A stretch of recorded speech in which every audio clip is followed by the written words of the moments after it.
everyone, how's it going? Welcome back to Headlocks and Hot Packs, and tonight, as you can see, we're getting into some more vintage baseball. As promised last week, this is the final items right here from the bunch of vintage baseball I picked up back in late January. But we've got these two little products. I don't know if you would call these like novelty, I guess they kind of are. But we have Score 100 Rising Stars and Score 100 Superstars 1992 edition with a price tag of $1.99 a piece. These came from Double Play Collectibles, and I don't remember these really at all. I've seen them like since then, but they are called 100 Rising Stars and 100 Superstars. Unfortunately, there's only 50 in each one of these, so we will not be seeing the entire set, and I say unfortunately because we will be missing out on the Ken Griffey Jr. We'll start with the 100 Rising Stars. There's nothing really too crazy in here. Jeff Bagwell and Pudge are really the only Hall of Famers. Am I going to be able to do this without cutting into the book? Not that it really matters. I don't know what I'm going to do with this little booklet here. We'll take a look at that briefly, but like I said, I've never seen these before, at least not coming in this form with the little booklet. I've only ever seen them in just like the little boxes on their own, kind of like you see like all the old, I don't know, the Toys R Us specialty sets and Kmart specialty sets, stuff like that. Here's the pamphlet, easy for me to say. It says limited edition 50 hottest rookies. Set 1. Yeah, so this is only half of the entire set for the Rising Stars, but color pictures in here, which I didn't particularly expect, but this will go over all of the people that we'll be basically seeing in card form anyway, so we don't need to go through all of this. Bagwell is the only Hall of Famer that we'll see in the Rising Stars. Pudge comes in, I guess what they would call set 2. Maybe I'm mixing this up with those other like novelty sets like the Toys R Us and the Kmart, and these never did come as a complete set in a box. Somebody will have to let me know in the comments down below if I'm just getting those mixed up and this is always how these came, and I just have managed to go 30 plus years without ever seeing it before. But fairly crisp here for, I mean, the packaging, but we'll have numbers 1 through 50, I do believe, and we'll probably see some names of guys like Darryl Kyle that we remember.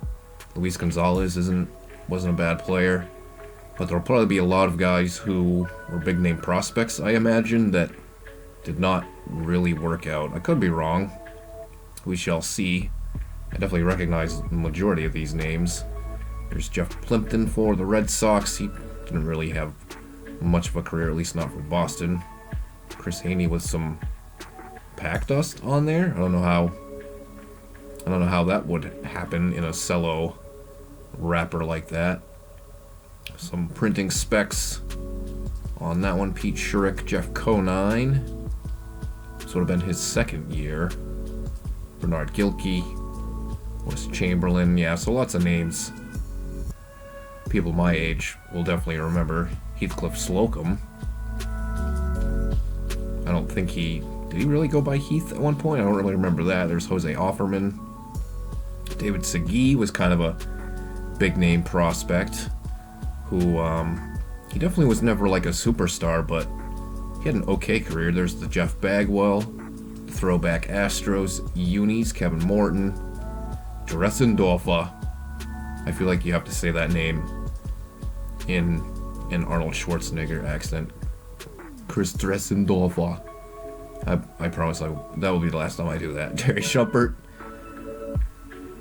That wasn't my best version of Arnold. You have to really get into it, and I don't want to blow everyone's ears out. And then Mark Lewis the final one out of the Rising Star. So again, nothing too crazy in there. Not that you'll find anything crazy from either one of these, but we'll go ahead and get into this one. This will have the majority of the best players, or the better players, from this time period. You can see some of them in the background with the Frank Thomas on the front. Looks like a Bo Jackson there. But originally $4.95. Yeah, only $2. No way I was going to pass up on these. Way too good of a price. I'm trying to make out who these other guys in the background are, but instead of me doing that and then burning everyone's retinas with glare, instead, this seemed to be the trick last time, so I'm going to stick with it this time. But hopefully everyone is enjoying this one, and hopefully you guys enjoy these vintage rips like I do. But make sure you hit that thumbs up if you are enjoying this video, and of course, subscribe to the channel. Sad news, I learned recently, the indoor flea market, which I've gotten quite a ton of product that we've ripped on the channel here, that is now permanently closed. Boy, look at the yellowing on that package. That's pretty old. Yeah, I took a drive out there. I hadn't been out there in like a month or so, maybe. This is going to be set 2 for the Superstars, so this should be 51 through 100, I guess. But yeah, I took a ride out there, and it said sold on the sign, and I was shocked. And then I checked their socials, and apparently they had been trying to sell for a while, but permanently closed. RIP to the indoor flea market. They're gonna knock it down, and I think it's gonna be turned into like apartment buildings or something within the next handful of years. But let's see what we've got here, other than a hard to get into cello pack. Ricky Henderson on the back, Frank Thomas on the front. Again, so yeah, this is 51 through 100. I'll probably have to find myself that Griffey out of this set. Maybe on eBay or something like that. I'm sure it's probably not too expensive. This color scheme here looks a lot like Triple Play from, what was that, 92? Or was it 93? I can't remember now. But almost an identical border, really. Von Calderon, Frank Viola. Should be more than a handful of Hall of Famers in here. There's Big Mac, he's not one of them, but the name everyone remembers. And then Freddie McGriff, Cecil Fielder, Canseco, so lots of boppers in here. Juan Gone, former MVP. John Olerud, and there's Fisk. Otis Nixon, when was he ever really a superstar? Clemens, Ramon Martinez, Ron Gant. I think calling Otis Nixon a superstar is definitely a bit of a stretch. Eddie Murray, Vince Coleman. I mean, was he not like decent at best? And he just happened to be on the Braves? I don't know, that's kind of how I remember him. Decent player on a good team. George Bell. There is the Iron Man, Cal Ripken, Tartable. Thought I seen a Bo Jackson, but maybe that was Tartable on the cover of that. I wasn't really paying attention when we looked at it. Matt Williams, Dennis Martinez, Herbeck, and then there is the Ricky Henderson, the infamous stolen base record there. He ripped the bag up out of the dirt. But that is it for this one. Hopefully you guys enjoyed it.